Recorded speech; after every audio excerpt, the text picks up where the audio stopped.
If you have people in your life who are occupying your time for their self-benefit, you should erase them from your life. Get away from people in your life that's hating. Get away from your family members that ain't ever opened a business. Get away from your family members that ain't ever followed their dream. Get away from your family members that ain't never been nowhere but to the family reunion. They ain't never been to a beach. Get away from them. Get away from them. I had to do it. Everybody has had a seasonal friend. My father had third grade education. You know what he used to tell me all the time? Everybody come with you, can't go with you. That's a cold lesson to learn in life, man. Everybody come with you, can't go with you. There's some people that can go with you just to a certain point. And the moment you try to elevate, you're gonna start losing some people. Everybody ain't happy for you opening your boutique.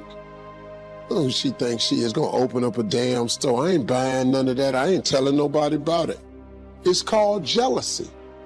It's a more modern term. They're called haters. Yeah. Don't be fooled by all that fake love. Don't be fooled by their phony smiles, their hugs, their I love yous. Snakes in the grass. Snakes in the grass slithering. And hear them coming a mile away. I can smell them, I can sniff them, I can see them, I can taste them. But some of you get blinded by them. Yeah. Your so-called friends, your so-called homies, your so-called partners, your so-called girls, they deserve an Academy Award for the best actors, the best actresses of the year, because they can put it all. They there for you when everything is great. They there for you when everything is wonderful. They're there for you when you balling. They there for you when you rolling. They there for you when you treating. They there for you when you got money. They're excited, girl, we gonna do this, man, bro, where we going tonight? Y'all out to eat. Oh, I forgot my wallet. Looking for you to pay. Say, no, you got it. The sad story is that when you up, they all riding with you. When you down, ain't nobody in the car but you. They act like they got love for you, but only because it benefits them. I don't know how many different ways I can say this. Just because they are in the car with you does not mean that they are riding for you. So many of us have to learn this the hard way. Situation where you've poured into this person. You have nothing but their best interest in your heart. And then when the shoe is on the other foot, they don't even want to talk to you. They act like they got love for you. Have your friends, have your family, have your relationships, but make sure you pay close attention to the circle, to your company that you keep. Because when you need them the most, I promise you, they will turn your back on you. You need to find you a group of friends, and y'all need to make a pact, and y'all need to keep that pact. And you need to know in your heart of hearts that if you down, they gonna pull you up. And if they down, you gonna pull them up. So have your friends, have your family, have your relationships, but make sure you stay woke. I call them halftime homies, because half the time they smiling in your face. Half the time they want to take your place. Remove and eliminate those halftime homies from your circle.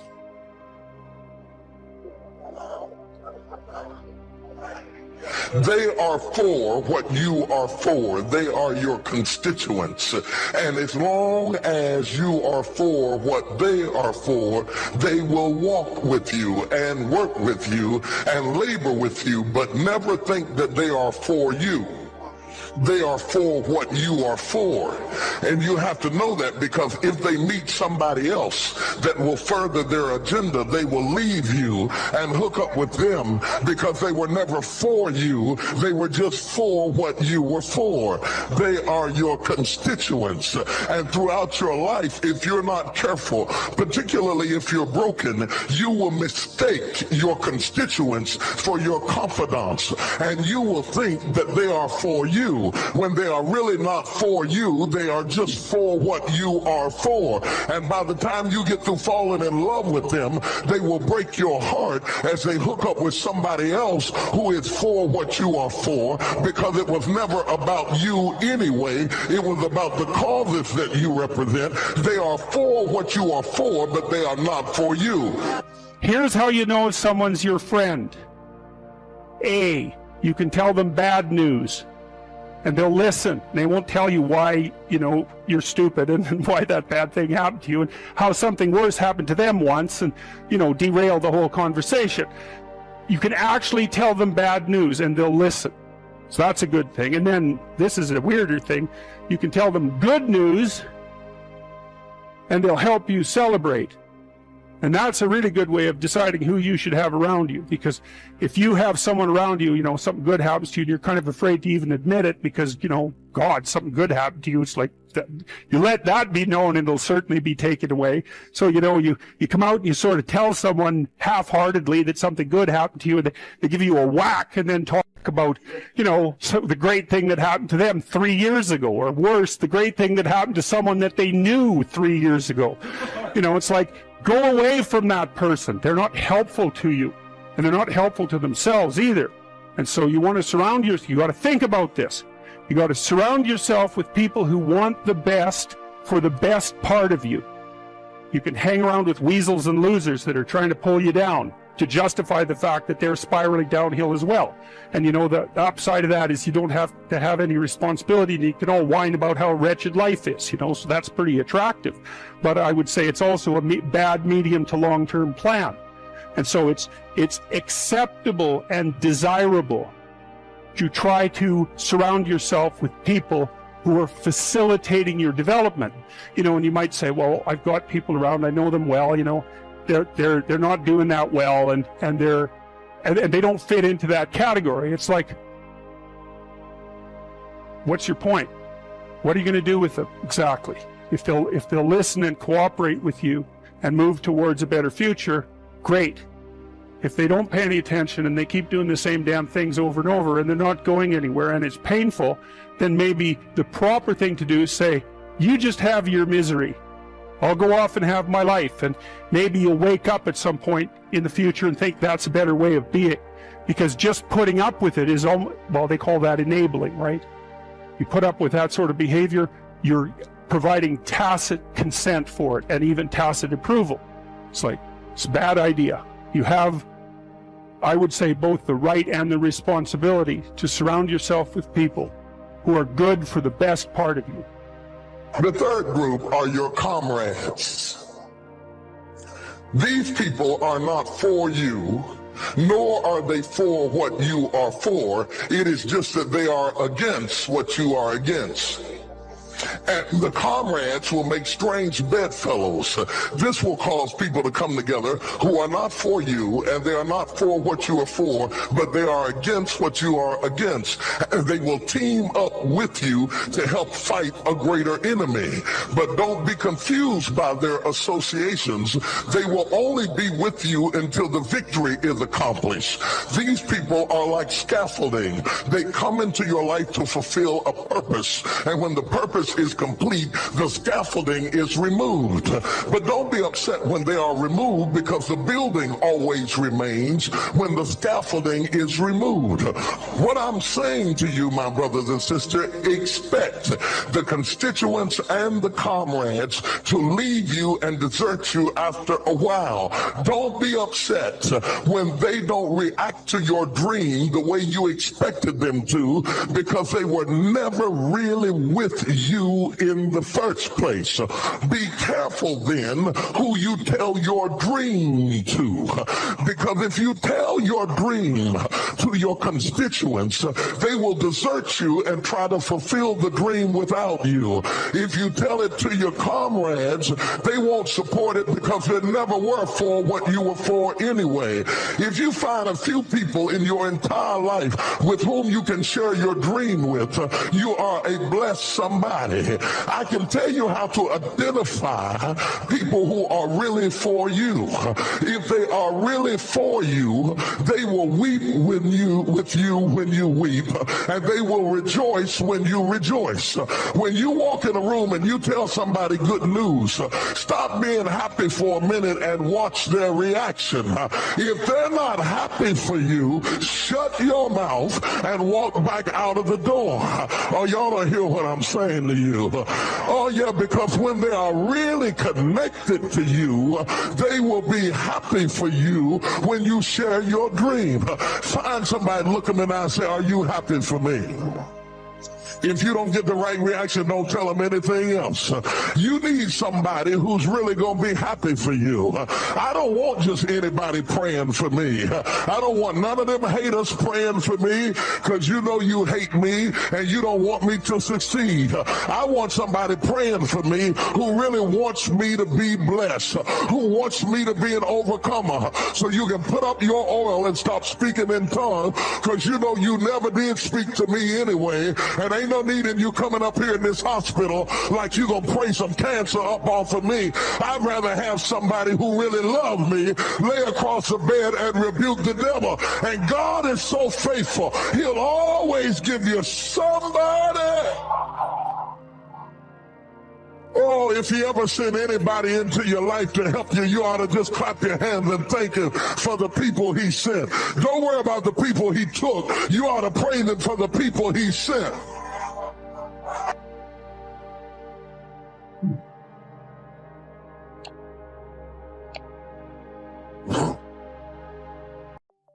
In your soul, there have been times in your life, I know, when you've had something that you wanted so much. Maybe you wanted something for someone you care about. Maybe you wanted something for yourself, but you became so obsessed with something, achieving it, experiencing it, whether it was a transformation, in yourself, change in your business, making a certain amount of money, getting a job, increase of some position. Somewhere in your life, you've gotten obsessed enough to really want to create something that you may not even know how you were going to do it. But you just wanted it, desired it, that you started all of a sudden taking action and you got insights. And before you knew it, what used to be just this impossible dream became a reality. Is it fair to say that at some stage in your life that there are some things today in your life that were once just a dream or a goal, that once seemed difficult or impossible, whether it be the job you have or the relationship you're in and might be taking for granted? Well, then you and I are creators. And very often when we get overwhelmed by so many things we feel out of control by, we start getting into being managers of our life, managing our pain, managing through the situation. You've got to allow yourself to be able to take advantage of uncertainty. You have to work on change. Change is automatic. Progress is not. Progress comes when you tell yourself the truth and you're able to feel the uncertainty and take action anyway. The thing that stops us all is fear.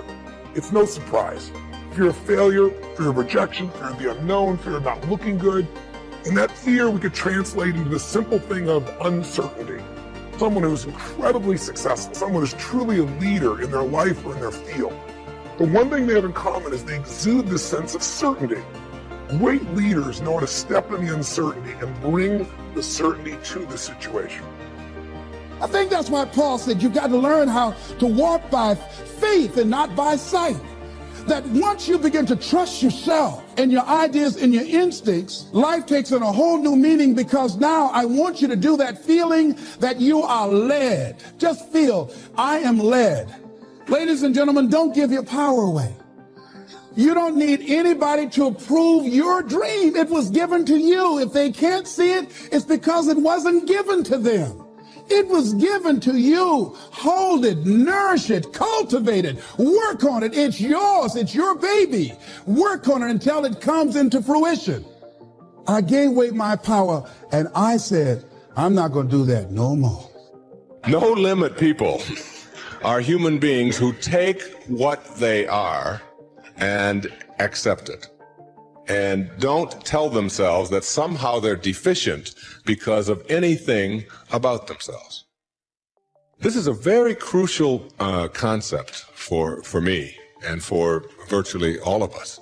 It's this idea of taking your life in your own hands and being the kind of person that you choose to be, and understanding that everything that comes your way is an opportunity, is a blessing.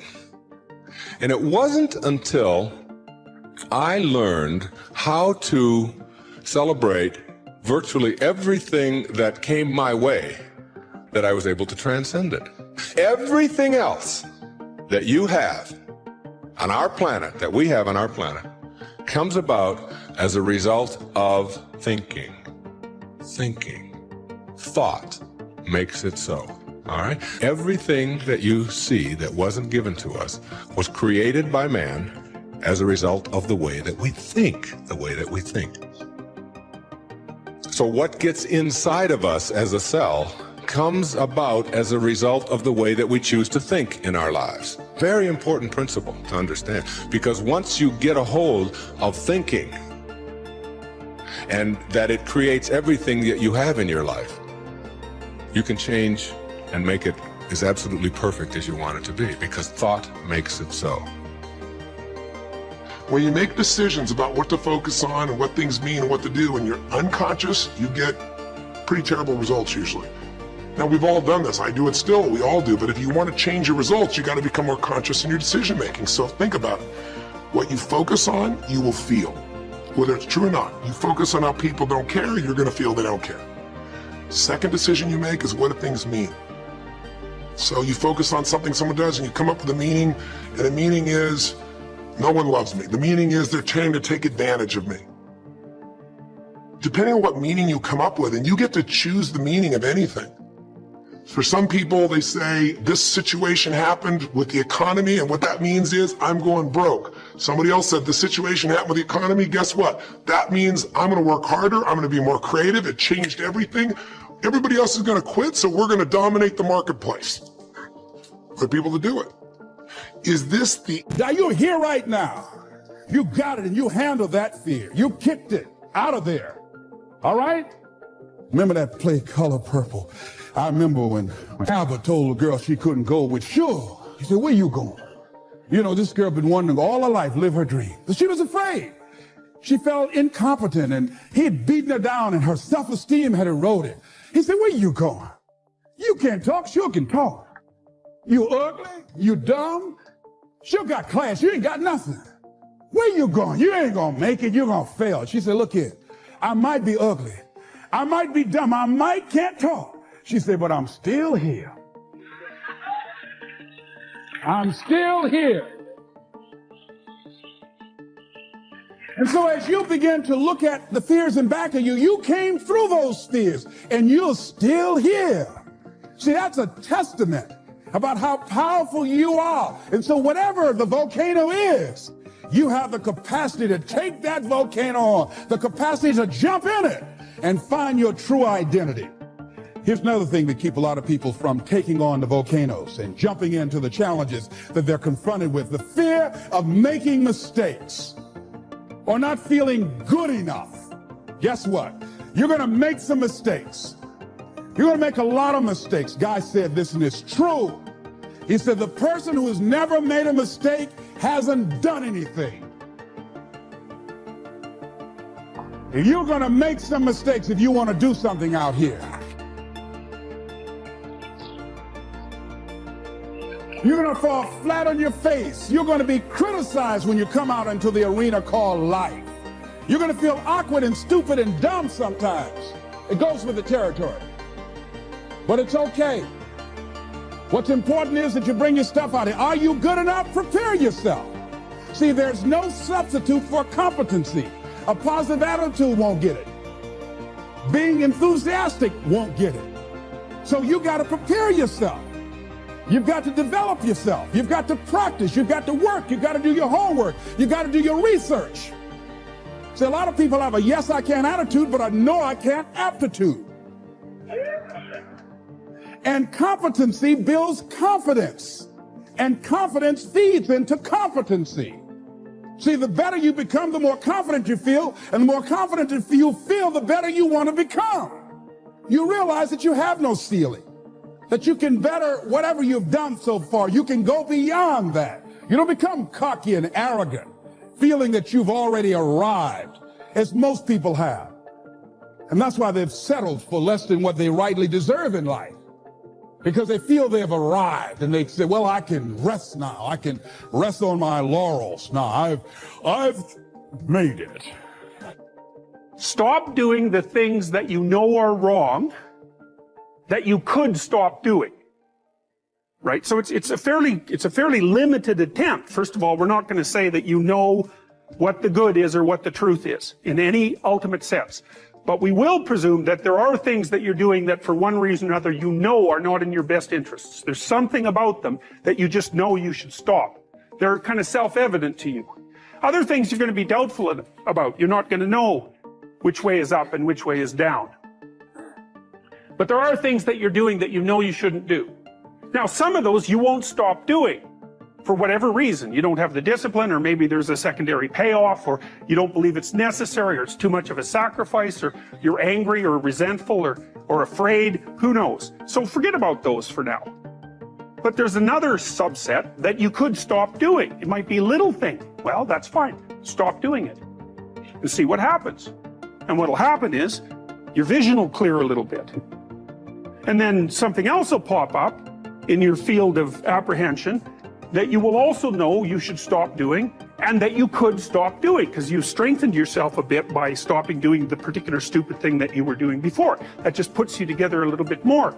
And you could do that repeatedly for an indefinite period of time. And you know, that doesn't necessarily mean that you're going to ever be able to formulate a clear and final picture of what constitutes the truth and the good. But it does mean that you'll be able to continually move away from what's untruth and what's bad. And, you know, that's not a bad start. First, you'll have to start paying attention to your actions. Ask yourself, is what I'm doing going to lead me to where I want to be in life? You find yourself constantly bored, daydreaming about the future or past, or counting down the minutes until the day ends. Probably because you feel disconnected from what you're doing. Cherish your time. Try to spend your free time doing things that you enjoy doing, rather than wasting time. For example, rather than spending your weekends watching television, spend them partaking in your hobbies or spending time with loved ones and new friends. Measure your productivity by engagement, not achievement. Not everything you do has to be productive in the conventional sense, but activities should be engaging. Keep in mind that it is perfectly fine to spend some time doing nothing and just being lazy each day. This can actually help with your imagination and self-awareness. Strive for a balance between doing things you want to do and allowing yourself to just be.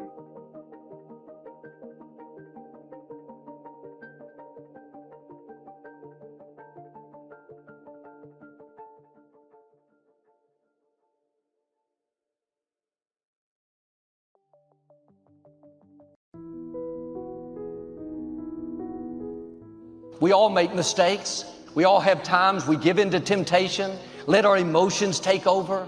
The condemning voices come saying, you blew it. It was your own fault. God's never going to help you. That's not the way our God is. When you can't come up to His level, He says, don't worry, I'll come down to yours. He's not so high that He won't come low. And it's good to see Him as all-powerful, holy, the creator of the universe. But if you only see Him that way, you'll be intimidated, overwhelmed. I'll never measure up. You have to see Him as the God who stoops. He comes down to the messy places. He's a God that will get His hands dirty. When you've fallen, when you're broken, when you knew better but you did it anyway, you think you're far from God. No, get ready. He's coming after you. The scripture says He leaves the 99 sheep and goes after the one sheep that's lost. He could have stayed with the 99 that are on course. He could have been satisfied. I don't want the trouble. That sheep shouldn't have wandered off in the first place, but he goes to messy places. He went to the hog pen to get the prodigal son. He'll go into a club. He'll go into dysfunction, into failure, into compromise. You can't get too far down, too far off course, too many mistakes that God will leave you alone. He'll come down to where you are. And the beauty is, He comes not to condemn you, not to point out all your mistakes. He comes to lift you, to restore you, to free you, to set you on a new path. Psalm 113 says, He stoops down from the heavens to look at the earth. He lifts the poor from the dirt and the needy from the garbage dump. He sets them among princes. He'll stoop all the way to a garbage dump, all the way to the dirt. Notice what He does. He doesn't just bring you out, but He honors you. He sets you among princes. He doesn't hold our mistakes against us. He takes what was meant for harm and uses it to our advantage. And I thank God that He's all-powerful. I thank Him that He's holy. But I also thank Him that He's the God who stoops, the God who picks me up when I fall, the God who shows me mercy when I get off course, the God who comes to messy places and rescues me, restores me, and sets me in a place of honor. Where would we be without the God who stoops? My father was a teenager growing up during the Great Depression. He's very poor. He knew nothing about God, no future to speak of. He had to drop out of high school to work on the farm to help try to keep food on the table. His parents were good people, but they didn't have any kind of faith, any kind of spiritual awareness. Looked like my father would be the same way, just struggle through life, mediocre, no purpose. But at 17 years old, he was walking home from a nightclub at 2 o'clock in the morning. He looked up at the stars, and for some reason, he began to think about God, what He was going to do with his life. He felt this sense of destiny. On the coffee table at home, there was a family Bible. It was just there for decoration. They never read it. He walked in that night. He was drawn to it. He went over and opened it up. The pages fell to a picture of Jesus standing at a door and knocking. The caption read, "If you'll open the door, I'll come in." My father didn't understand religion, didn't understand theology, but he did understand opening a door. The next day, he went to church for the first time with a friend. At the end of the service, the pastor invited people to the altar that wanted to receive Christ. My father wouldn't go. He was too afraid. His friend said, "John, if you'll go, I'll go with you." My father walked down the aisle, gave his life to Christ. He went on to become a minister and started Lakewood, did great things with his life. Why did he feel that way coming home from the nightclub? What was that? The God who stoops. Sometimes we say, we found God. The truth is, God wasn't lost. We didn't find Him, He found us. He chose you before you could choose Him.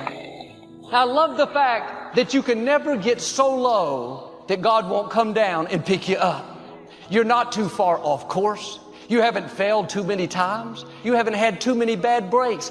God is coming to you right now. He's breathing on your life in a new way with fresh vision, fresh passion. New doors are going to open. The greatness God put in you is about to come out.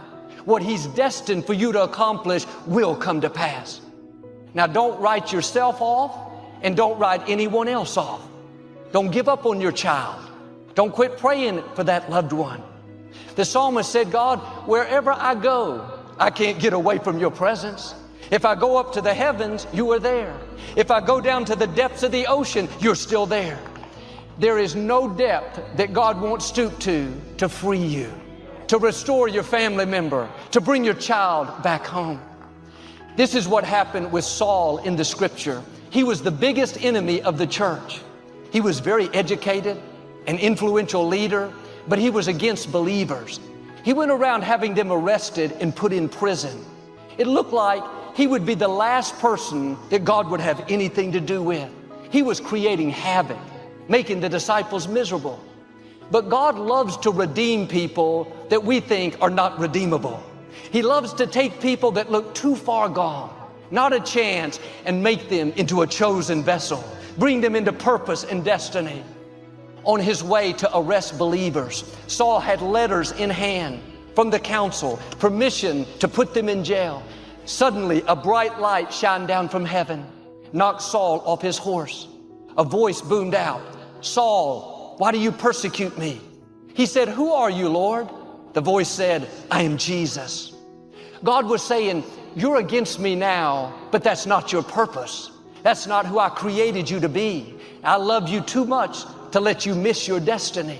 And even though I'm a God that sits high, even though I'm all powerful, I'll stoop low to get you into your calling." God will go to great lengths to bring you into your destiny. You may feel like you missed it. You made too many mistakes. You're too far off course. The good news is we serve a God who stoops, the God that will reach down to redeem, to restore, to set you among princes. He's not going to just bring you out. He's going to honor you, promote you, give you influence, cause you to shine. That day was a turning point for Saul. He became the Apostle Paul and went on to write over half of the New Testament. One verse he wrote in Romans talks about the grace that God freely gives us. If anyone understood grace, it would have been Paul. The word he used for freely in the original language is promiscuous, meaning that God's grace will go to anyone. If someone is promiscuous, they're unrestrained, they're loose. That's the way God's grace is. It's not looking for perfect people. You can be struggling with an addiction and grace will come looking for you. You can be working in the wrong kind of place and grace will come knocking at your door. You can be dishonest, manipulative, and grace will show up at your house. You can be discouraged, thinking you've messed up too many times. You brought the trouble on yourself. Like the prodigal son, grace will come into the hog pen. You can't get so low that God won't stoop down. His grace is unrestrained. It doesn't have limitations. It will go after anyone. See, we look at people and make judgments based on how we were raised, how we see things. We think God wouldn't have anything to do with them. They're not living right. They party too much. He's too dishonest. Her dress was too short. They use bad language. They come from a different religion. The longer I live, the more I realize God will save who He wants to save. He'll stoop down to people that don't have a good reputation. Just ask Zacchaeus. He was dishonest. He cheated people. Everyone knew he wasn't trustworthy. Yet Jesus called him out of a huge group of people. Said, "I want to go to your house for dinner." God doesn't want me worrying about anything. Nothing, nada, zip, zero. Philippians 4:6, don't worry about anything. That's pretty clear. Instead, pray about everything. We've talked about this many times. You can pray or you can panic. If you're not praying, you're panicking. You can worry or you can worship. If you're not worshiping, you're worrying. You invite worship in the front door, worry goes out the back door. And so God says, I don't want you worrying about anything. Now, why? He says, worry is unreasonable. It's unreasonable. In other words, it doesn't make sense. It's illogical. It is irrational. It is unreasonable. In the first place, we typically worry about the wrong thing. We worry about the little stuff. How I look, how I appear, what I say, who I'm talking to. Stuff, am I going to be late for this meeting? Stuff that isn't going to matter in 5 years. It's all temporary. If you're really going to worry, and God says you shouldn't, but if you were going to worry about things that are eternal. Don't worry about stuff that's not going to matter tomorrow. Jesus says you should never worry, not only because it's unreasonable, it's unnatural. Nature does not worry. It's unnatural. Jesus says, look at the birds. Look at the birds of the air. They don't sow or reap or store away in barns. They're not worried about, do I have enough to live on? And he said, and yet your heavenly Father feeds them. Are you not more valuable than birds? If God takes care of birds, isn't He going to take care of you? And then he says in verse 28 and 29, Matthew 6, why do you worry about your clothes? You go out and look at the flowers. Look at the field lilies. They don't worry about how they look. Yet King Solomon in all of his glory was not clothed as beautifully as they are. And he said, all of creation trusts my care except humans. He's saying worry isn't natural.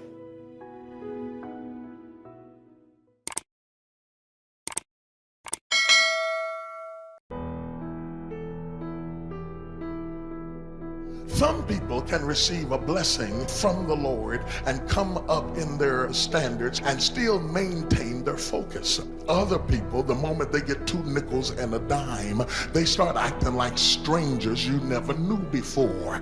They just cannot handle the blessing of the Lord. One good blessing and they can't speak to anybody, and one good blessing and they're shaking your hand with 3 fingers out.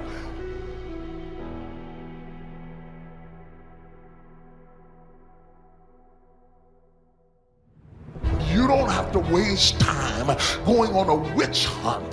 You don't have to chase down rumors. You don't have to chase down gossip.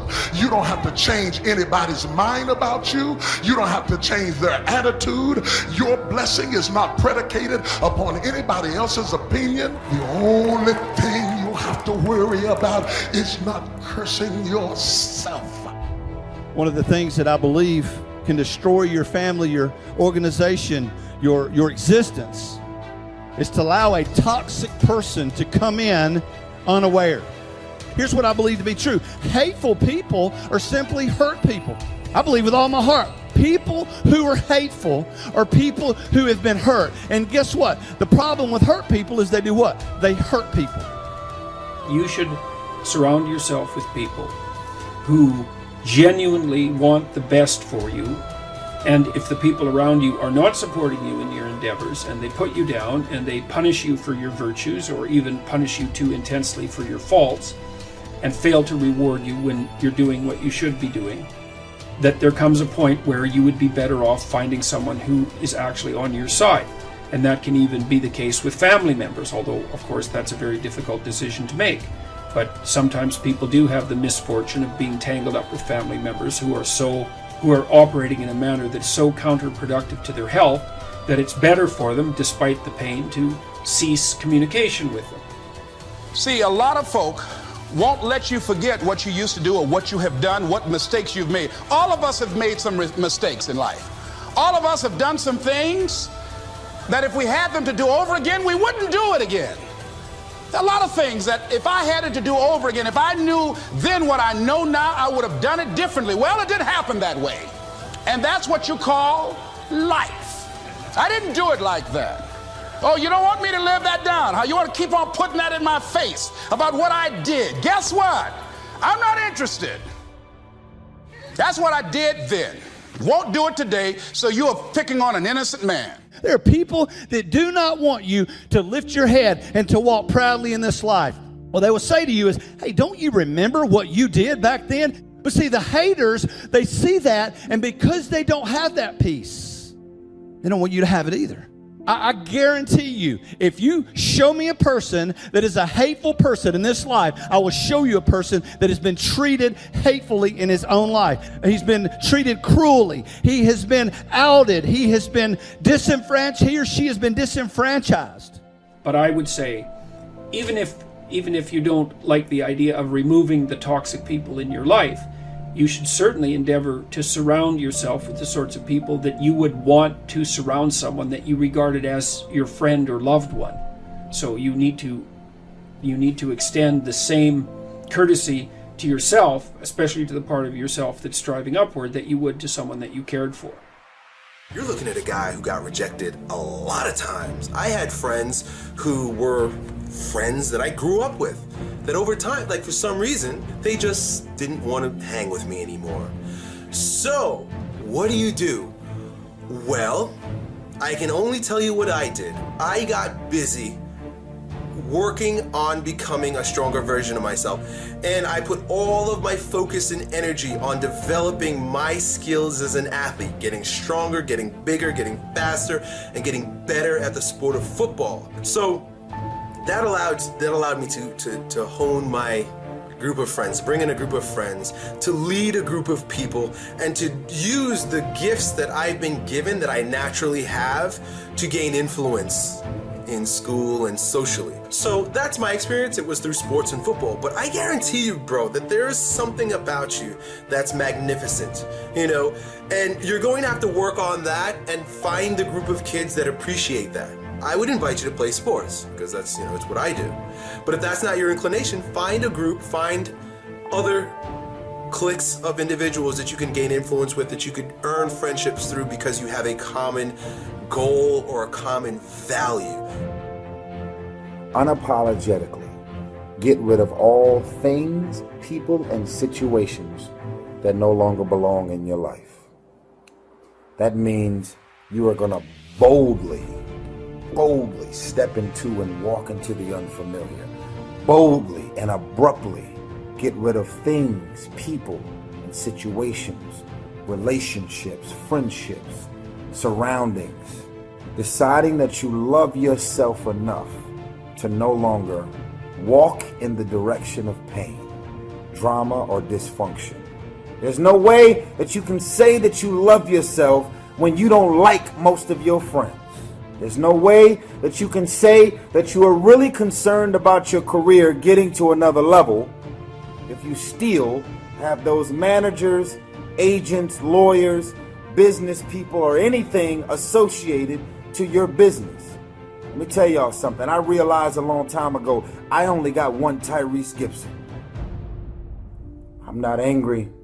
I'm convinced. Who wakes up every day and says, I want to invite as many dysfunctional and crazy people in my life and around my life every single day? Who does that? You don't like them, so why are they still there? You don't trust them, so why are they still there? So I believe also hateful people have a need to put you down because they really are trying to make themselves feel better. They lose sight of contentment. They stop counting their blessings and they start counting the blessings of other people. That's who they are. There are people that do not like to see you advancing in life. Other thing is that in order to get out of a rut, we need some coaching. Find some trusted critics, people that you know care about you and love you. So there's some things that keeps us from growing and getting out of ruts. Number one, we identify with feedback. We take it personal when someone wants to give us some feedback on where we are falling short and tell us about our blind spots. We want to have everything being positive about us. We're not perfect. It hurts. I have a friend who's a trusted critic. I don't like him, but I love him. He doesn't tell me the things I want to hear. He tells me what I need to hear so I can grow. It hurts. It hurts when he put me on the hot seat. I can't stand it. But that's the only way that I can grow. And I'm glad that he loves me enough to risk our friendship to tell me what I need to hear, not what I want to hear. Take a look at the people that are around you. And if they're not on the side of what's good for you, then walk away. You want friends who, when something good happens to you, that's good for you. They're happy about that. They're not like all bitter and resentful underground and like saying horrible things behind your back and trying to drag you down. It's like that's not helpful. And then when something bad happens to you and you go to them and you say, look, this terrible thing happened to me, they're not secretly gloating about the fact that catastrophe finally befell. Sometimes we have to ask ourselves, what's using my life? Heard a guy give a lecture one time that says, we are today what we were when. And he was talking about the fact that we, to a great extent, behave, think, react because of some previous experience that we've had. So when you begin to look at your past, give an interpretation that empowers you. That's where I used to be. That's not where I am now. I'm growing. I love myself unconditionally, and I forgive myself. If I knew better, I would have done better. The other thing is about life, when things happen to you, when you permit things to use you, you can't change the past, but you can reinterpret how you see it. Same event, but reinterpret it. An interpretation that empowers me. Get a support group, somebody that you can talk to. People who perhaps might have a similar problem. Support groups are very powerful, that you can share some of the challenges that you're going through, and it might be a situation where one person can give you an idea of how they handle that situation and create an opening for you. Begin to stimulate some possibilities in your mind on how you can resolve the problem. We can't grow by ourselves. As I mentioned before, we grow from people and projects. Think of it like this. For every peace stealer you allow in your life, you are 20% more likely to live stressed, on edge, to have a crisis. I'm asking you to find happy friends. I am saying you should put up some boundaries. You don't have to make a big announcement. Like I did, just little by little, spend less and less time with that person. If you don't get the wrong people out of your life, you'll never meet the right ones. Especially in your inner circle, the people who are closest to you need to be stable, consistent, happy, responsible people that move you toward your destiny. Like iron sharpens iron, you make each other better. And this is the reason many people are stuck. Who do you have in your life? What are you giving your time and energy to? Putting out fires? Trying to keep someone happy? Feeling guilty because you can't meet their demands? That's going to wear you out. It's time to make a change. You can't please everyone.